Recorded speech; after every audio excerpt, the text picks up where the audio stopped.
I take a quarter of every dollar I make and I buy precious metals. Quarter of my wealth and I buy precious metals because the value of the dollar is going down and precious metals just retain that value. This is Kaiser Johnson with Liberty and Finance, and these are the Miles Franklin Weekly Specials for February 26th through March 4th, 2024, while supplies last. First, we feature backdated 1-ounce silver maples at $3.39 over spot. We also have 1-ounce Gold Valcambi bars at only $59 over spot. And finally, we're offering our choice 1-ounce Palladium bars at just $119 over spot. To order our specials or any of the many other options we have available, call us at 1-888-81-LIBERTY. That's 1-888-815-4237.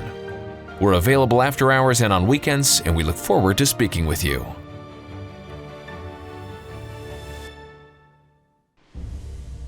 Welcome back to Liberty and Finance. We're delighted to have this first-time guest here with us on Liberty and Finance.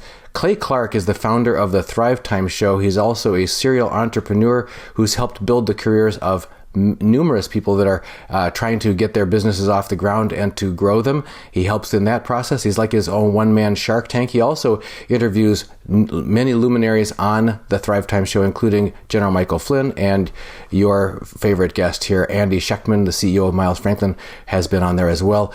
And Clay, thank you for joining us this first time on Liberty and Finance. Brother, I love the title of your show. I love the research of your show. I absolutely love what you do. I am passionate about liberty and finance. So again, thank you for all the work that you guys do.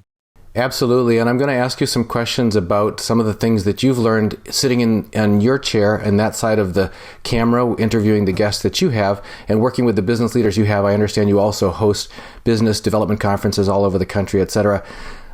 So I guess if you could just take 1 minute and give us an understanding of what your mission is, what drives you, and what is your mission? I understand you're the founder of Make Your Life Epic, the company that you started back in 2005, I believe. So if you could give us an update on what your mission is. Well, I grew up poor. I think many of your listeners probably grew up more poor than I did, or maybe we tied. I don't know. A lot of yellow boxes, a lot of generic cereal, these sorts of things. My dad worked very hard to put food on our table for us. And despite having a college degree, he was delivering pizzas for Domino's and working at a convenience store in his late 30s. And I just determined in my mind, I remember like it was yesterday, I fixed in my mind around the age of 13, 14, I just remember thinking, I am not going to be poor. And so I started a company called djconnection.com, which I haven't owned in over 10 years. And I started a company called epicphotos.com, which I haven't owned in years. Started a big bridal exhibit, almost like a trade show for brides. I started a party rental company, et cetera, et cetera. And I really just committed myself to implementing the principles taught by Robert Kiyosaki, Rich Dad, Poor Dad, Dale Carnegie, How to Win Friends, Influence People, Napoleon Hill. We could go on, Stephen Covey. And I just thought, I'm just going to live it. I'm going to just do it. I'm just going to make it happen. And I did. And because we live in a free country, I was able to go from poverty to prosperity pretty quickly.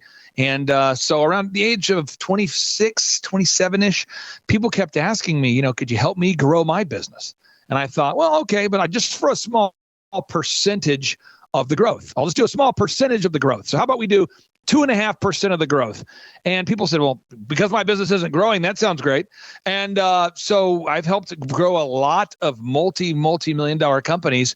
And that's what I love doing. So I don't know that that's my mission. I just love it. But back to your show title, I love helping people achieve financial freedom. You might call it liberty, time freedom, financial freedom. You might call that financial liberty.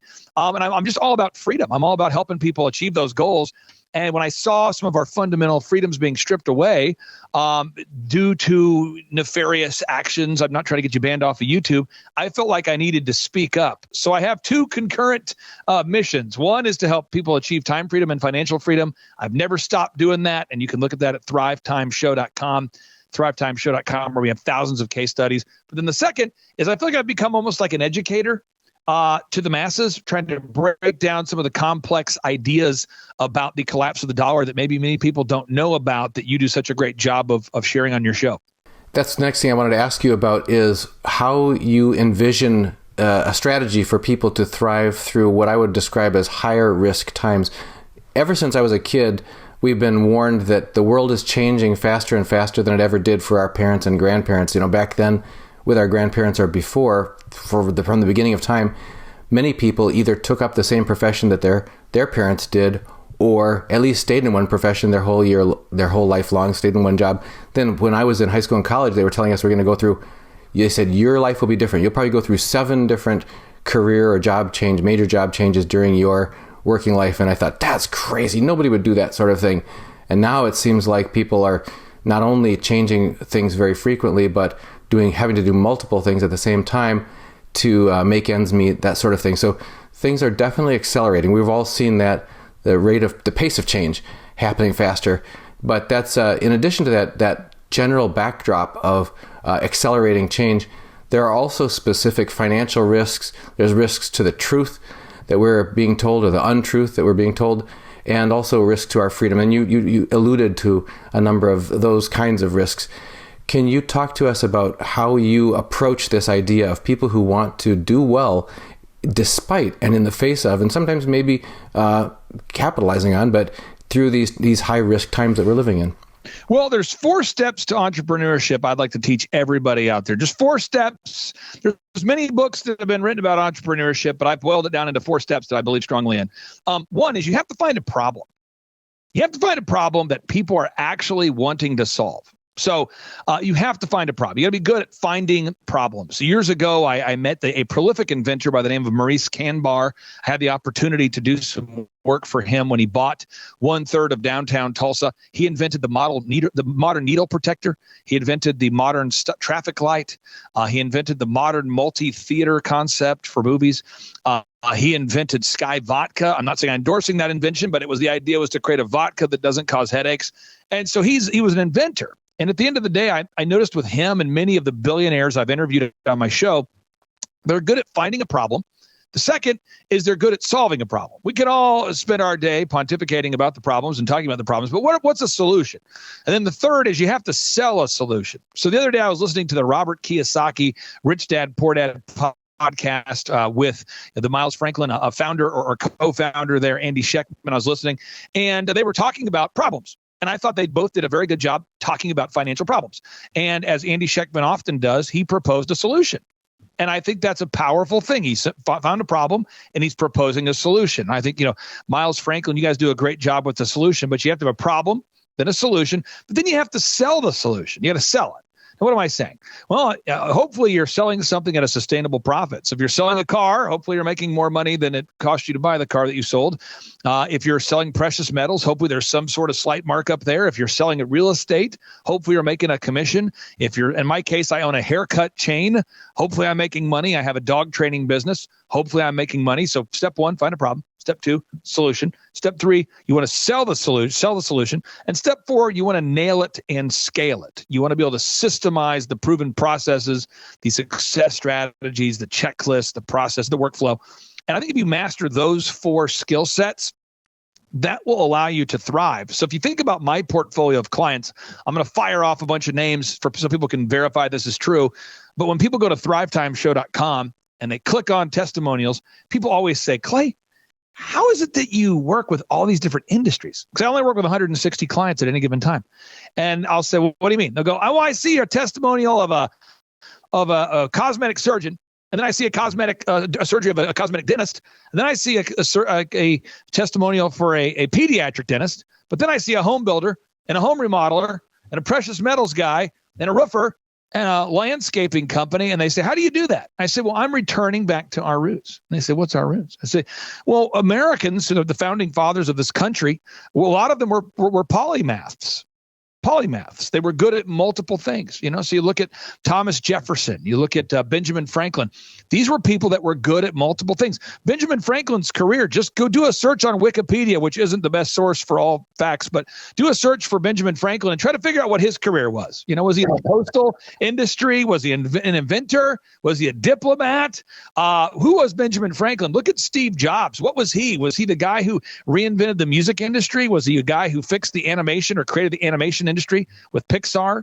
Did he change music with iTunes? Did he change the modern way we communicate with the iPhone? Did he change computing with it?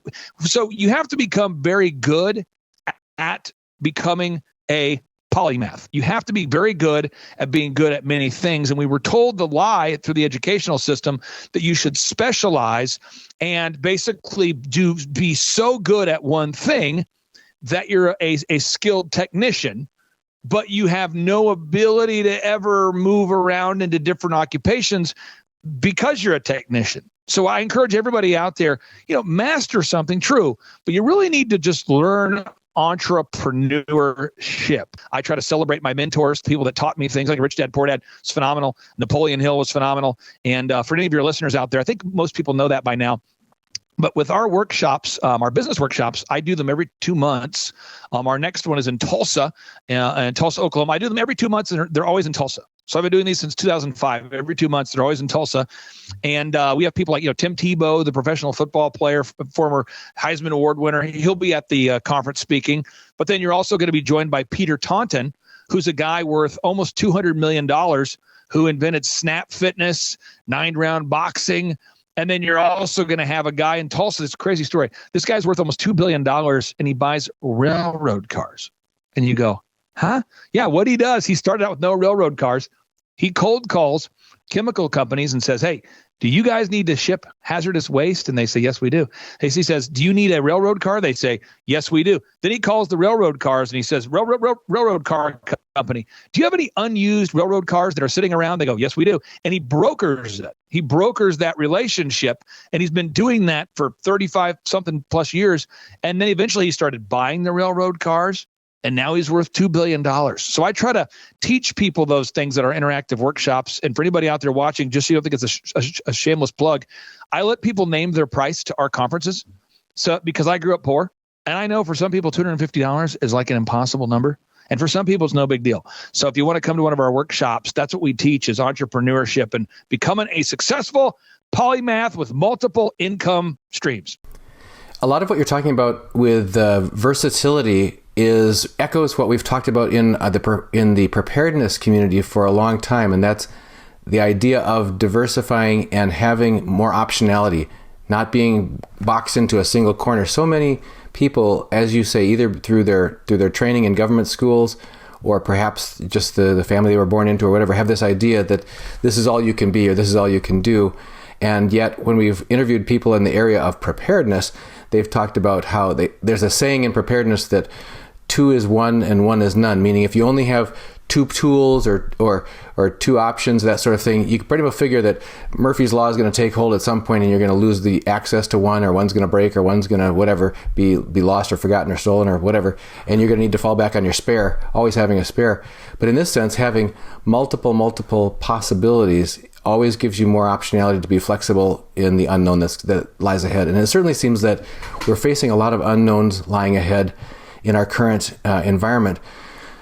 I wanted to turn our question to that next, and that is what you've interviewed, and you mentioned some of the people you've interviewed, including Robert Kiyosaki and General Flynn and so on, but through these interview process that you've gone through, are there any key takeaways that are distilled in your mind about strategies that people who have really made a major contribution, as you've described, are using, in addition to these 4 key steps that you described, things that ordinary people in their ordinary walks of life can implement, starting in maybe in a small way, even today, to be able to increase their chance of being able to thrive going forward?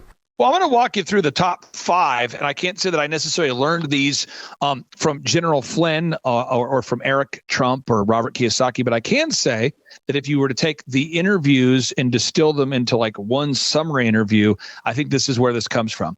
So the first thing is everybody out there, you got to wake up at least, or you got to stay up. So either stay up or wake up at least 2 hours a day before you encounter the world. What am I saying? Before you run into other people. It helps so much if you'll just get up and gain clarity about what your goals are for your faith, your family, your finances, your fitness, your friendship, your fun. I've got 5 kids, a lot of demands, a lot of responsibilities. I know most of your listeners do as well. So what we have to do is we have to get up early or stay up late and figure out every day, design our day, be very proactive, design your day, faith, family, finance, fitness, friendship, fun. We got to do that. And as we're doing that, we got to make sure we're not buying things we can't afford to impress people we don't know. Very important. So you see people like General Flynn, he'll wear a pair of shoes that somebody gave him at one of our workshops. And it's not a name brand. He just likes them. He'll wear a jacket that he likes. It's not a name brand, but he likes it.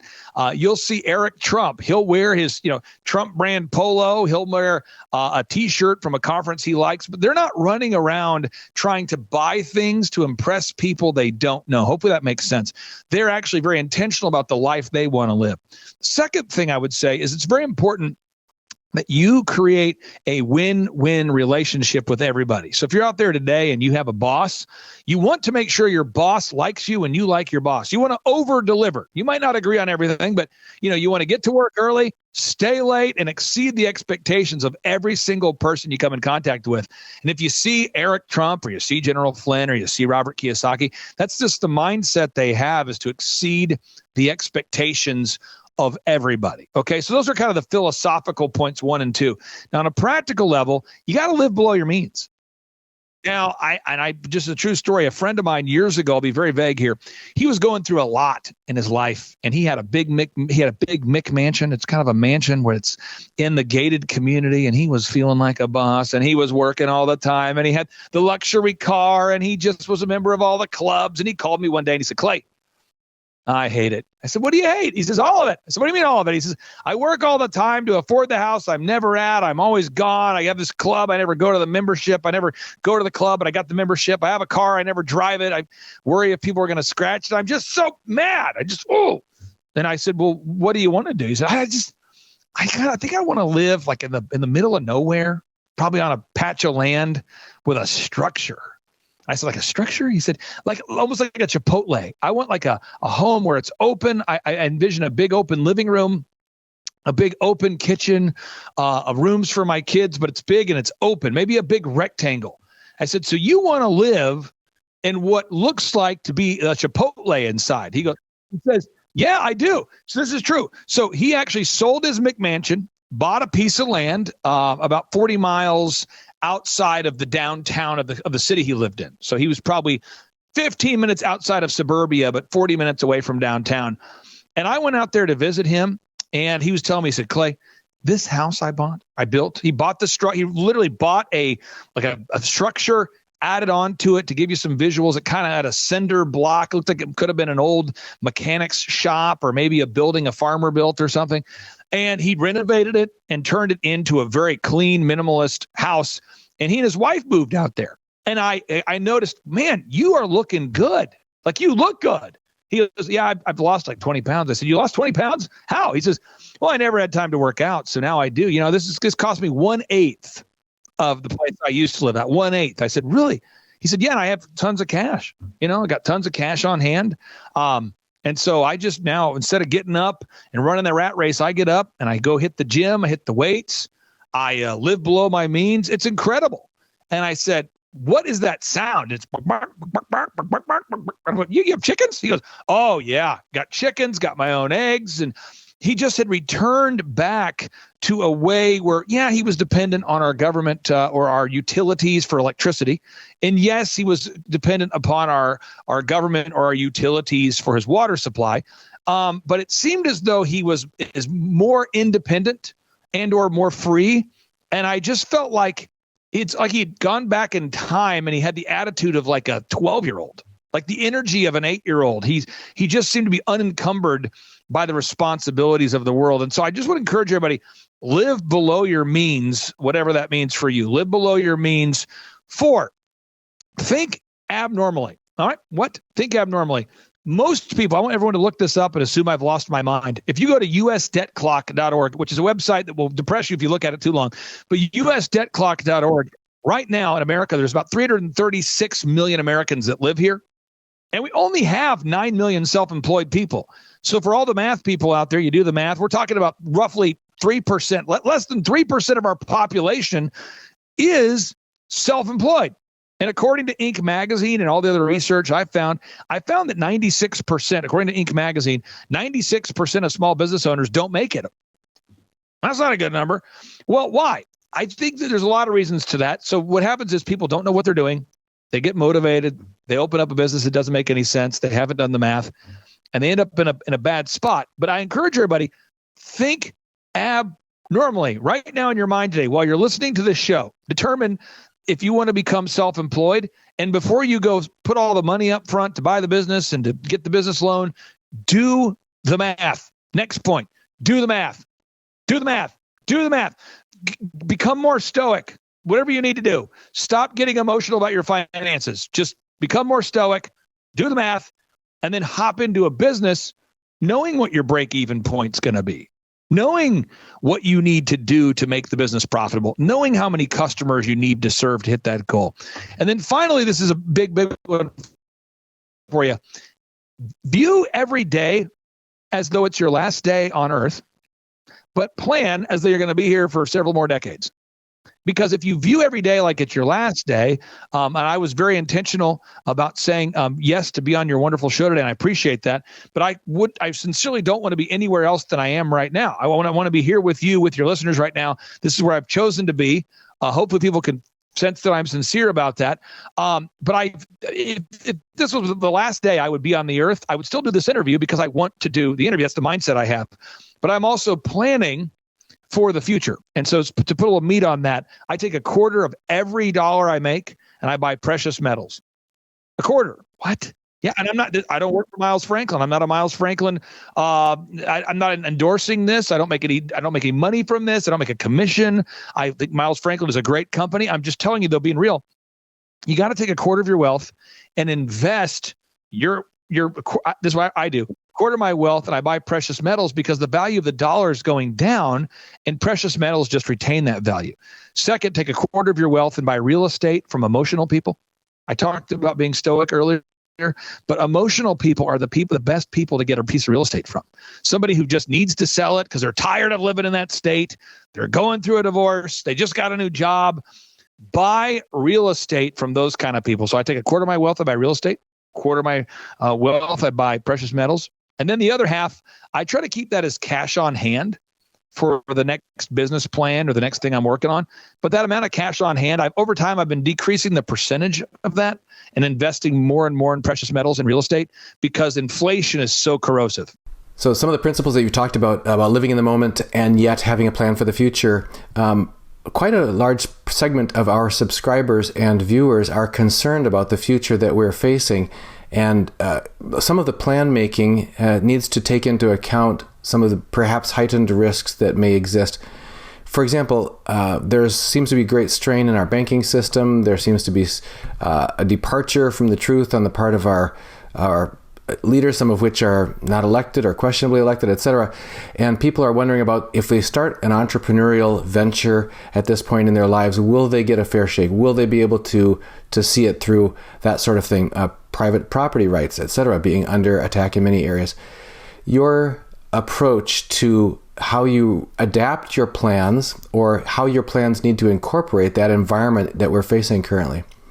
Well, I'm eternally optimistic. I want to be very intentional with that word and words. I'm eternally optimistic. So 1 Thessalonians chapter 4, that's eternally optimistic. Mark chapter 13, Matthew chapter 24. Everyone should look these things up. Assume I've lost my mind. And Luke chapter 21. I'm very eternally optimistic. Luke chapter 21, Mark chapter 13, Matthew chapter 24, 1 Thessalonians chapter 4. But I'm also very pessimistic about the world we live in. And I have been that way for as long as I can remember having that thought. I just remember being a young kid and I'm thinking, man, why are we poor? Like what are the things that we're doing that cause us to be poor? And I didn't know a whole lot about life. I'm 12, 13 years old, but I knew who the rich guy was in town. So you know what I did? I went to the rich guy. He was a dentist. And I said, hey, what time do you wake up every day? And he's going, I like to wake up every day, Clay, at 5. And I go, 5? Wow, geez, wow, that's a lot earlier than most people I know. So I go to the other rich guy I met in town. I said, what time do you wake up? This is a true story. And the guy says, I wake up about 5:30. I'm going, wow, it's a lot earlier than most people I know. I go to the other rich guy. I know a ton of rich guys, but we can find them.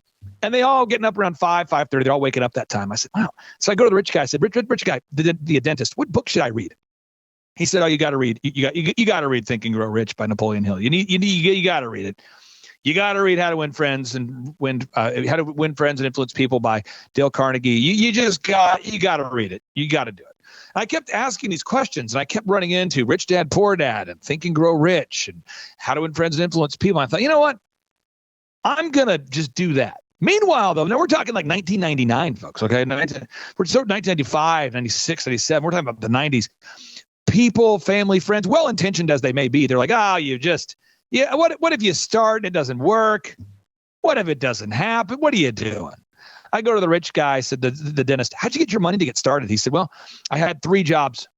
I go to the other rich guy. How'd you get started? He said, I had multiple jobs. I go to the other rich guy, multiple jobs. And I read a book called The Millionaire Next Door. The Millionaire Next Door, our author named Danko. And I discovered that every one of these rich people I ran into, they all had multiple jobs and they just lived below their means.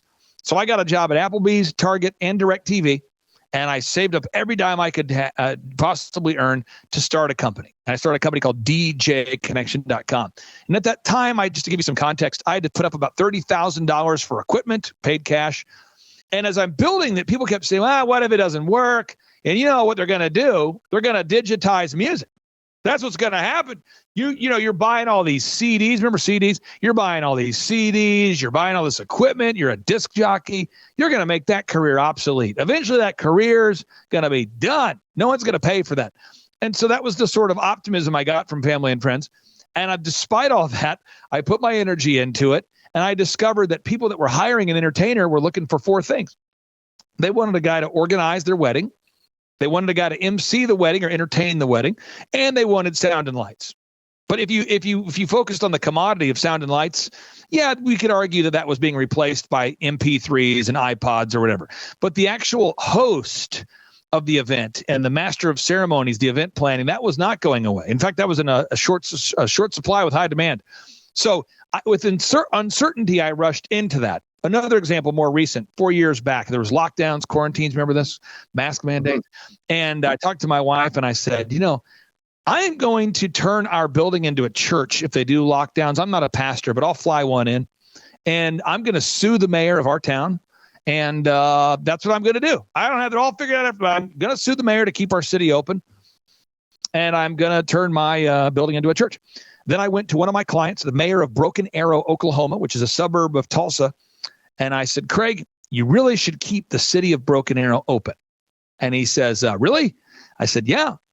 Turns out I've got doctors that are my clients. Every single patient they've treated hasn't died.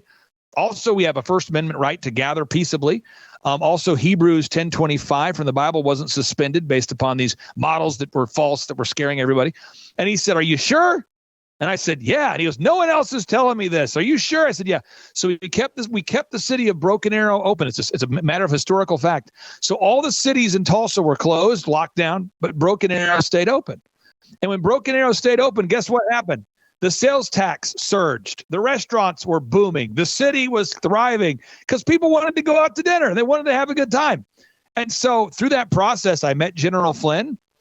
I met Eric Trump, met Mike Lindell, met Andy Schechtman, met a lot of great people. And now if you were to say to me, well, is that the path to meeting Mike Lindell? Is that what I need to do? I just sue the mayor, step 1. Step 2, turn your building into a church. Step 3, that's how you meet Eric Trump. I don't know that's the formula, but what I'm saying is if you'll take massive action and go back to that point I said earlier, if you live as though today will be your last day while planning on being around here for a few decades, if you have an eternally optimistic perspective, I think that's a great way to go. But yeah, the property rights things terrify me. I mean, if you look at it, it's wild. If you want to get extra demotivated, watch anything that Augustin Karsten says at all ever. This is the head of the Bank of International Settlements, which is like the central bank of central banks. This guy talks about implementing a central bank digital currency, cutting off our ability to buy or sell.